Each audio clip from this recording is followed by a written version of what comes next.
Waalaikumsalam Waalaikumsalam warahmatullahi warahmatullahi wabarakatuh. wabarakatuh. Bismillah, alhamdulillahilladzi faddala bani Adam bil ilmi wal Qur'ani wal kalam. Salatu wassalamu ala sayyidil anam Muhammadin wa ala alihi wa ashabihi alladzi nurud dhalam. Subhanaka la ilma lana illa ma 'allamtana innaka antal alimul hakim. Rabbi ishrah li sadri wa yassir li amri wahlul 'uqdatam min lisani yafqahu qawli. Rabbi zidni ilma warzuqni fahma bi rahmatika ya arhamar rahimin.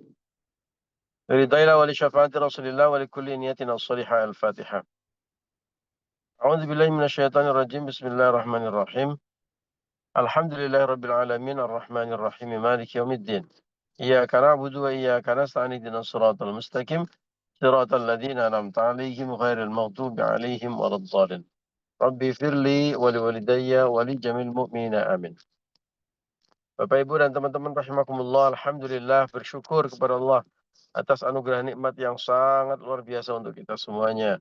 Salah satu nikmat yang harus kita syukuri, yang harus kita ikhtiari agar kita istiqomah adalah kita bisa bangun pagi dalam keadaan beriman, berislam, dan bersemangat untuk beribadah juga ngaji. Ini namanya nikmat hidayah, nikmat taufik, dan juga nikmat inayah atau pertolongan dari Allah. Tanpa hidayah dan pertolongan dari Allah, ya, kita akan jauh dari cahaya keimanan dan keislaman. Bersyukur juga kita dikaruniai Allah teman-teman yang soleh dan solehah yang hebat-hebat seperti antum semuanya, seperti panjenengan semuanya.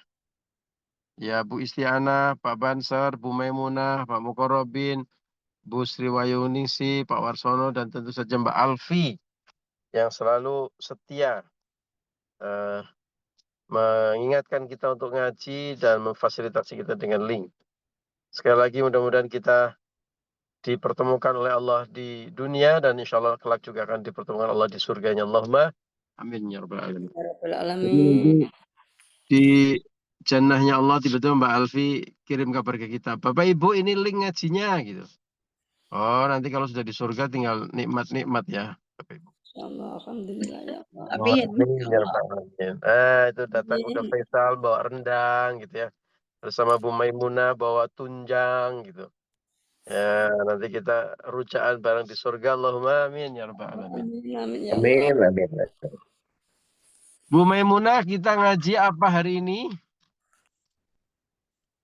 Kita kemarin sampai bab 3 makalah 19 itu sudah 3 Pak. Berbahagialah orang-orang meninggalkan kebaikan dunia dan bagi hartanya dalam berbagai macam kebaikan sebelum harta itu habis, yang pertama.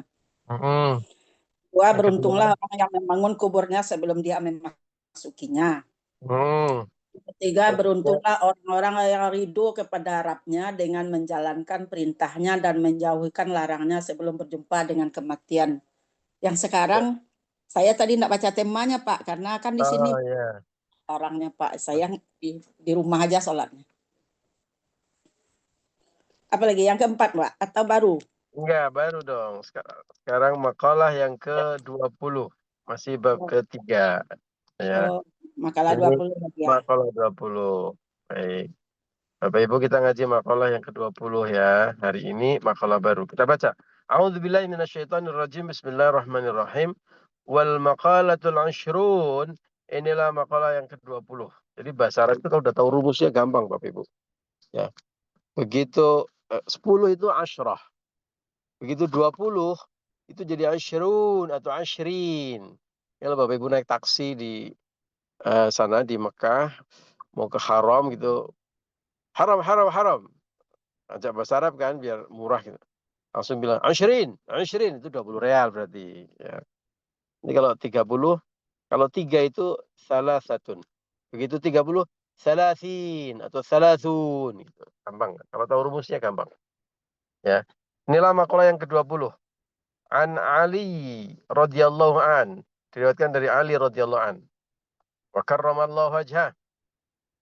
Man barang siapa lam yakun indahu sunnatullah, yang dia tidak memiliki atau tidak ada padanya sunnatullah.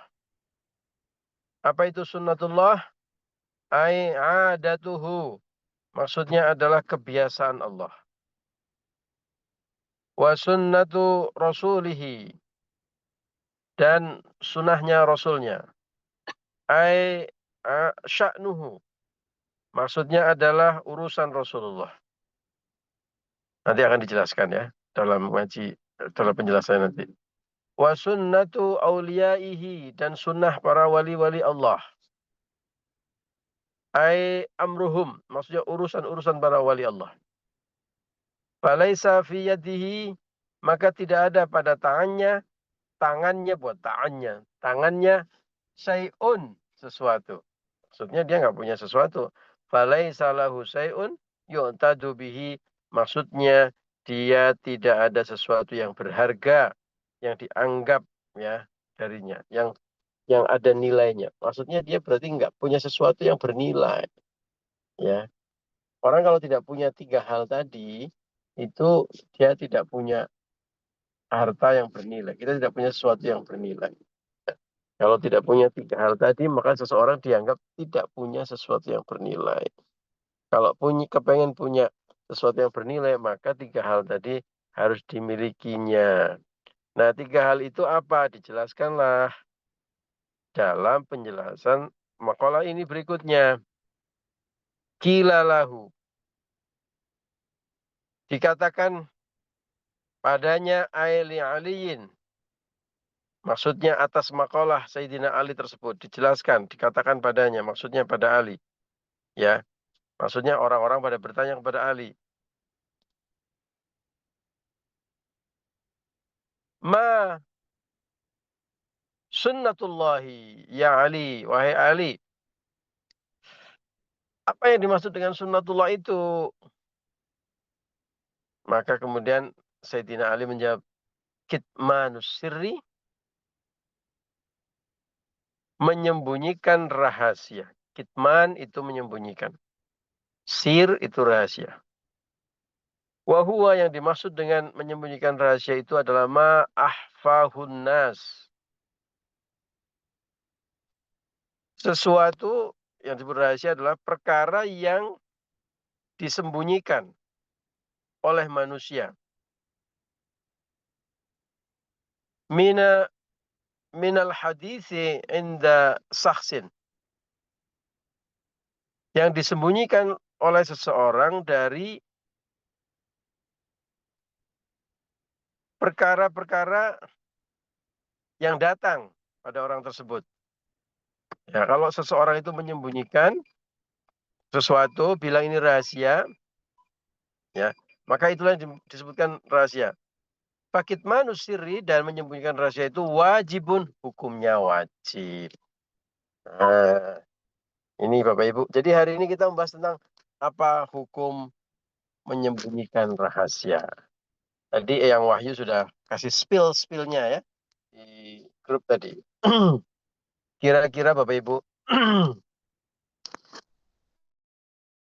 terus cerita kepada saudara kita, teman kita, tetangga kita, Bu, ini rahasia loh ya, jangan dibilang-bilang. Terus tiba-tiba rahasia itu menyebar. Gimana perasaan kita, Bapak Ibu? Sakitnya tuh di sini ya. Aduh, rasanya kita dikhianati. Kan sudah saya bilang rahasia, Bu. Kok dicerita-ceritakan sih?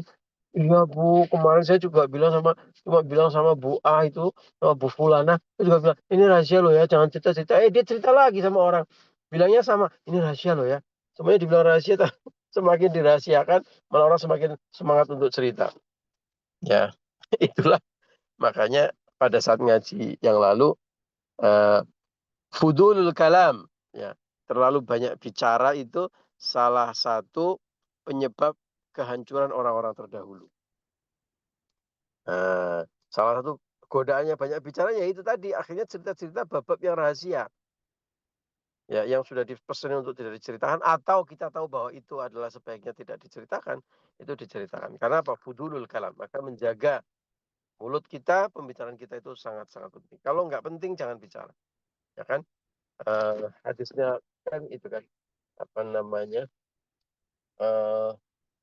berbicaralah yang baik, auliyasmut, atau diam saja. Kalau kita kira nggak bicara yang Kalau kira-kira tidak bisa bicara yang baik, ya diam saja gitu. Nggak usah bicara, karena kalau bicara ngomong alur gitu nanti kemana-mana, termasuk ngumbar rahasia. Nah, dalam Islam, rahasia itu bagian dari amanah. Makanya tadi saya mengajak Bapak Ibu berpikir atau membayangkan bagaimana kalau rahasia kita yang disebarkan. Ya, pasti kita tidak rela, kita tidak berkenan, kita marah. Ya, maka karena ini amanah, amanah itu harus dijaga. Wah, itu hadis ayat tentang amanah saking banyaknya. Bagaimana kita harus menjaga amanah, gitu ya. Nah, bagian dari amanah itu adalah rahasia tadi. Maka kalau mengumbar rahasia berarti orang itu tidak memegang amanah. Akibatnya kalau orang tidak memegang amanah pasti menyakiti sesama, bahkan ada bahaya yang lebih besar lagi. Bisa muncul. Terima kasih, Pak.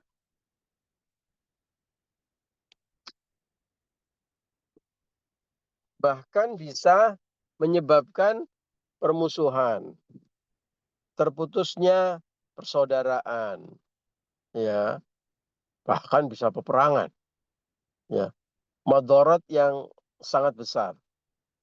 Ya, maka dari itu secara syariat dilarang keras untuk membocorkan rahasia. Rahasia itu baik yang sudah dipesenin oleh orang yang bersangkutan maupun yang kita anggap bahwa ini merupakan hal yang harus disembunyikan karena aib, ya, atau bisa menyakiti pihak lain. Makanya mencegah keburukan dan kemungkaran itu kan bagian dari salah satu tujuan diturunkannya syariat. Maqasidus syariat. Ya. Otomatis kalau kira-kira kita membuka rahasia dan bisa mendatangkan keburukan, kemungkaran itu termasuk yang dilarang. Ya. Nah, rahasia boleh dibocorkan atau diungkapkan kalau apa? Satu, mendatangkan kemaslahatan. Ya. Mendatangkan kemaslahatan atau mendatangkan kebaikan. Salah satu contoh yang pernah ditulis oleh Syekh Izzuddin dalam kitab beliau, contoh rahasia yang boleh dibocorkan karena mendatangkan kebaikan dan melindungi seseorang dari keburukan. Itu adalah ketika Nabi Musa dikasih bocoran rahasia oleh salah satu pengawal Fir'aun. Di mana hari itu Fir'aun memanggil Haman, tangan kanannya, Perdana Menterinya, untuk menghabisi Musa. Udah kita bunuh aja di Musa itu. Masalah itu biang kerok itu. Nah, informasi itu didengar oleh salah satu pengawal, lalu pengawal itu bocorin rahasia itu ke Nabi Musa. Karena untuk kebaikan Nabi Musa, kemaslahatan. Itu contoh membocorkan rahasia yang dibolehkan. Ya. Tapi tentu kita juga harus bertanya kepada hati nurani kita. Benarkah ini betul-betul sudah levelnya darurat? Ya, kalau diceritakan, kalau nggak diceritakan itu darurat itu benar-benar mengancam nyawa seseorang. Nah, itu boleh dibocorkan.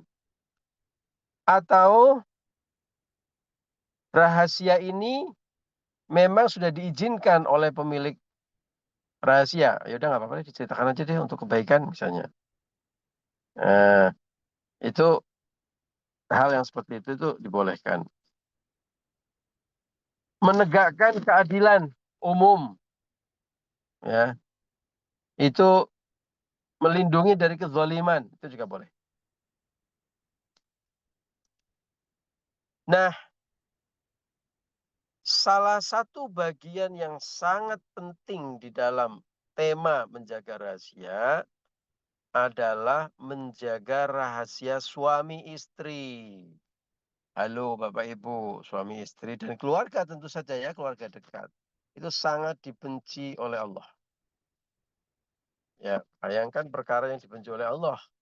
Kalau sampai dilakukan, pasti Allah juga akan membenci. Kenapa Bapak Ibu?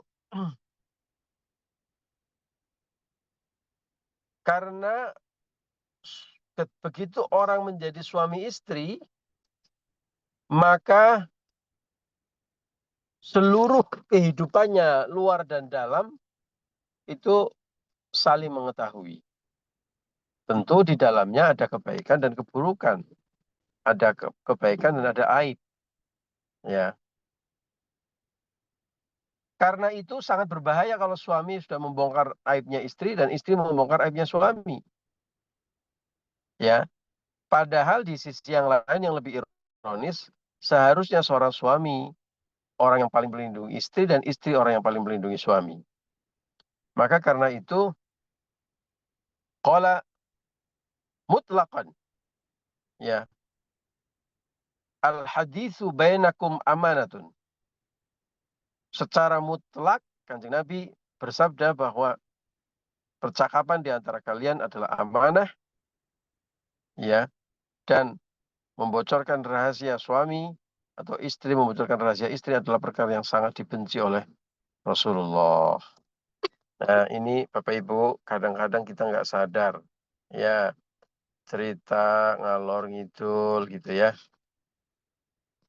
Yang diceritakan lama-lama pasangan kita, aduh suami gua mah kalau tidur kayak gergaji gitu. Nah, itu lama-lama terus kemana-mana, terus udah dibumbuin sana sini gitu ya. Kalau sampai itu terjadi, Rasulullah saja sangat benci. Allah sangat benci kepada orang suami yang membocorkan rahasia istri dan istri membocorkan rahasia suami. Naudzubillah summa naudzubillah. Mudah-mudahan kita termasuk orang yang dilindungi untuk tidak membocorkan rahasia saudara kita, apalagi pasangan kita. Allahumma amin ya rabbal alamin. Demikian Bapak Ibu ngaji kita pagi hari ini. Terima kasih untuk kebersamaannya. Mohon maaf atas segala kekurangan dan kekhilafan. Wallahul muwaffiq ila aqwamit thoriq. Assalamualaikum warahmatullahi wabarakatuh. Waalaikumsalam.